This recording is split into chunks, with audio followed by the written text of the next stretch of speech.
Oh, that champagne had to have tasted good, and even the burn in the eyes. What's up, everybody, and welcome to the NL West Champion edition of Dodgers Latest. The Dodgers take that first step in defending their World Series title by winning the National League West for an unprecedented 12th time in the last 13 years, including 4 in a row.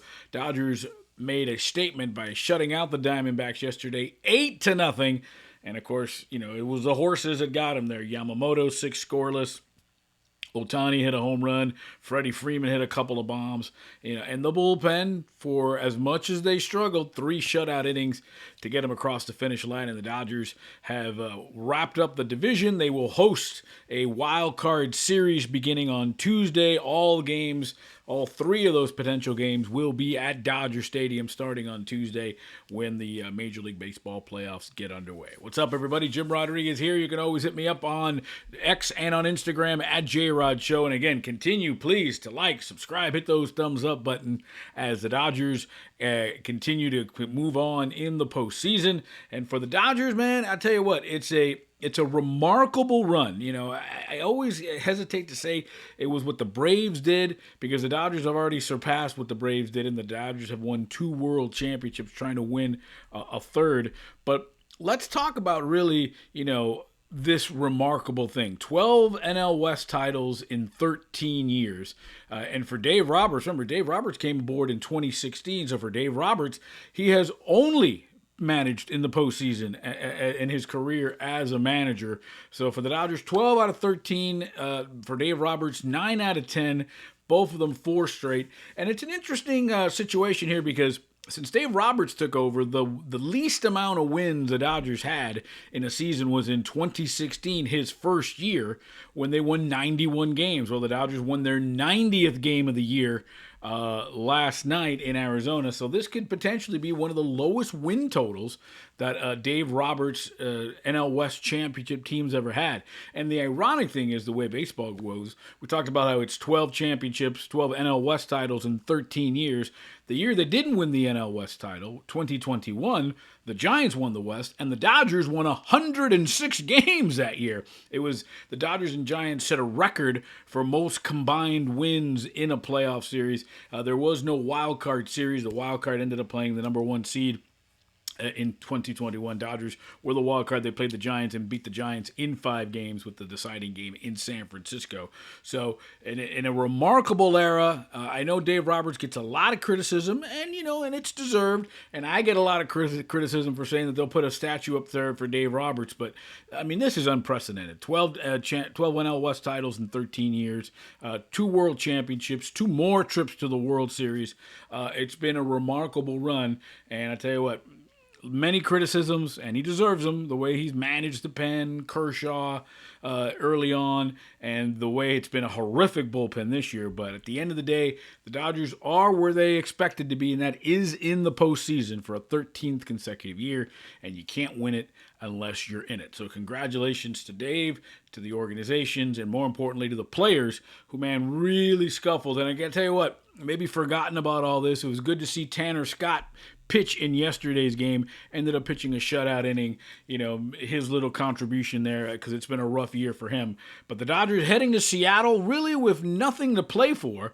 They wrap up the season against the Mariners. Funny, the Dodgers and Mariners end up, right now they have the same record at 90 and 69. And it should be an interesting milestone weekend. Obviously, Cal Raleigh is sitting on 60 home runs. He is 3 away from breaking Aaron Judge's American League single season record. And of course, Shohei Ohtani is trying to break the Dodger franchise record for home runs in the season, and we'll get into that in a little bit. So let's talk about how the Dodgers won the West. Well, we talked about that the Dodgers have 90 wins, right? They're 90 and 69. That's 21 games over 500. Well, look what they did against the NL West. They clobbered the NL West. 20 games over 500 in the division at 36 and 16, which literally means they played just a tick over 500 against everybody else. So that was the sort of the formula for this year's championship team.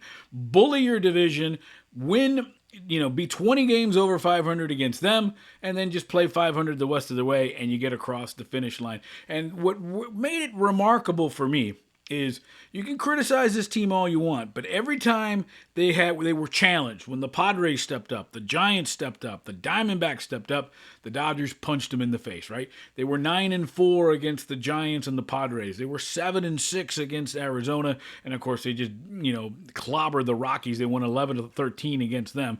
Put it all together, 36-16, and that is the formula of how you win the West, in 2025, as the Dodgers really made good on them and just played okay the rest of the way. Now, will that translate into success in the postseason? Well, we'll see. The Dodgers could still see the Diamondbacks in the Wildcard series next Tuesday. They're still alive.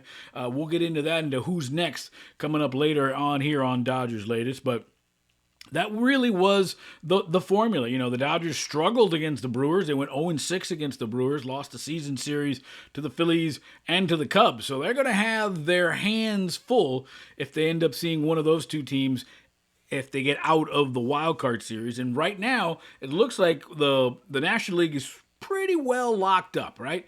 We know Milwaukee and Philadelphia are going to be the 1 and the 2. Philadelphia still mathematically has a chance to catch Milwaukee for the overall number 1 seed, but we know the Brewers and Phillies are all set as 1 and 2. We know the Padres are going to play the Cubs. It's going to be starting Tuesday at Wrigley Field. Best of 3. All 3 potential games will be played at Wrigley. So we know it's the Padres and the Cubs. They don't really have anything to play for this weekend other than just get yourself healthy and get your rotation in order. And the Dodgers will see either Arizona, Cincinnati, or New York. Those are the 3 potential opponents for the Dodgers starting Tuesday at Dodger Stadium.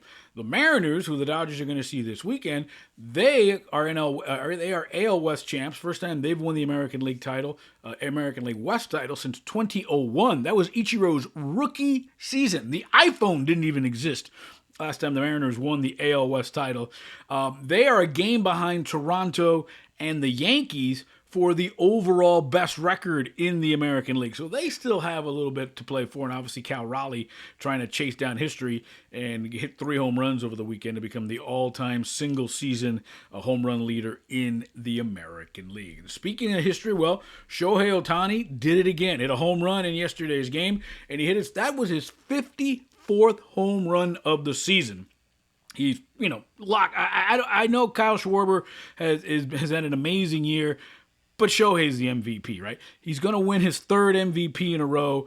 1 year with the Angels and the last 2 with the Dodgers. He's going to win his 4th overall MVP. He's going to get in the Barry Bonds category in the sense that the Barry Bonds and Shohei will be the only players to have won an MVP more than 3 times. So Shohei has locked it up. 54 home runs, and that ties his own record, because that's what Shohei hit last year, and that is the Dodgers' overall, between Brooklyn and LA, that is the franchise record for most home runs in a single season, 54. So he's got 3 games to do it in Seattle. I don't know how much he'll play. Knowing Shohei, he'll probably be in there all 3 games, but he is not pitching this weekend. It's going to be Emmett Sheehan, Tyler Glasnow, and Clayton Kershaw. Those are going to be the starters in Seattle over the weekend. So it looks like Shohei will probably pitch Game 1 of the Wild Card series on Tuesday at Dodger Stadium. But Shohei has that, trying to catch and pass himself, hitting his 55th home run of the season. And kind of an obscure record, Shohei has now 144 runs scored. The Dodger record, again, Brooklyn and LA combined, is 148. So he's 5 away from breaking the record there. And that was set in 1890, y'all. So Shohei still with some history to be made over the weekend in Seattle. But again, no doubt about it. Would love to hear your thoughts. He's the MVP, right? I mean, Francisco Lindor took it on the chin last year, had a great year that everybody forgot about because of Shohei's 50-50 year, and Kyle Schwarber having a fantastic year for the Phillies. He probably will come up short because not only is Shohei, matching the home run total from last year, leading the majors in runs, but he's also, borderline one of the best Dodgers starters, pitching shutout baseball and getting the Dodgers, pushing them over the top to get that division championship. So Shohei will try to make history this weekend again in Seattle as the Dodgers and Mariners close out the regular season. Both teams are heading to the playoffs. Both teams are heading for some home games. And for Seattle, like I say, only one game behind the Blue Jays and the Yankees for the best record in the American League. So they certainly have something to play for. Dodgers are locked in at 3. Doesn't matter what they do. Padres and Cubs are locked in. Doesn't matter what they do over the weekend. So who will the Dodgers play starting on Tuesday in a best of 3 beginning at Dodger Stadium on Tuesday? Well, there's 3 teams left. It's the Mets, the Reds, and the Diamondbacks. The Mets have the record. They have the last playoff spot.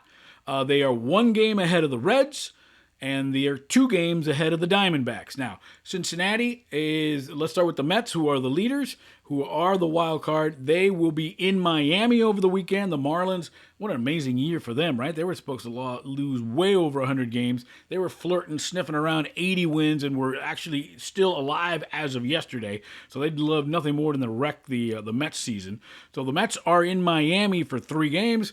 The Reds, who are a game behind New York, they're in Milwaukee. So it'll be interesting to see what Milwaukee puts out there, because while the Brewers are in, they haven't locked up the number 1 seed. Philadelphia still can chase them down, but I think one more win should wrap it up for them. So Cincinnati's at Milwaukee, and then Arizona, who is 2 games behind the Mets for the last wild card spot, they are in San Diego over the weekend, and we just said the Padres, nothing to play for. They're locked in as the number 2 wild card team, the 5th seed overall. They will be at Wrigley Field starting Tuesday. That is locked in as on the National League wild card series. So Dodgers Mets, well, they saw each other last year in the National League Championship Series, have lots of playoff history against each other.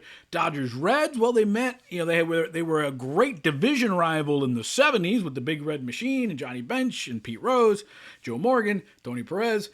Dodgers and Reds have met once in the postseason. That was the 95 division series, and the Reds swept the Dodgers. And then the Dodgers and the Diamondbacks. Well, we know the playoff history there. Obviously, most recently in 2023, when the Diamondbacks swept the Dodgers in the division series en route to going to the World Series and losing against the Texas Rangers. So there is some heat there as the Dodgers get ready. It'll be Sheehan tonight, Glasnow tomorrow, Kershaw on Sunday, and then comes the big question: who's on the playoff roster, who's off the playoff roster, and what will be the rotation come Tuesday? We think it'll be Ohtani in Game 1. Obviously, there is some factor of, is it the Mets, is it the Reds, or is it the Diamondbacks? It'll probably be Yamamoto in Game 2.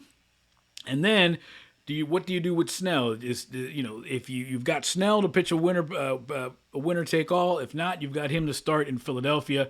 Ideally, what the Dodgers need to do, the urgency would be to win both games. Sweep the wild card series, win the first 2 games, and then you're set up for the weekend in Philadelphia. And we're presuming the Dodgers will play the Phillies. It'll be the 3 seed against the 2 seed, because then you've got Snell, you've got Glasnow, you can bring Ohtani back for a Game 3. So there's a lot more. If the series ends up going 3 games, that kind of complicates it, because now starting games 2 and beyond, your starters would be pitching on short rest. And of course, where does Roki Sasaki play in all this? How much of the bullpen, the real bullpen guys, are they going to use? Or, as we think, it's just going to be multiple starters pitching in relief throughout the game to try to get them to the finish line. Exciting stuff to talk about. Lots of stuff to still play. There's history could be made in Seattle, and the Dodgers will take Monday off and then get ready for Game 1 of the Wild Card Series against either the Mets, the Reds, or the Diamondbacks. Thanks for hanging out with us during the regular season. We will be back Monday previewing the Wild Card Series and wrapping up the season as well. Please continue to like, subscribe, tell us what make sure you make those comments. Hit me up on X and on Instagram here at JRodShow. I'm Jim Rodriguez, and remember, through it all, it's always time for Dodger baseball.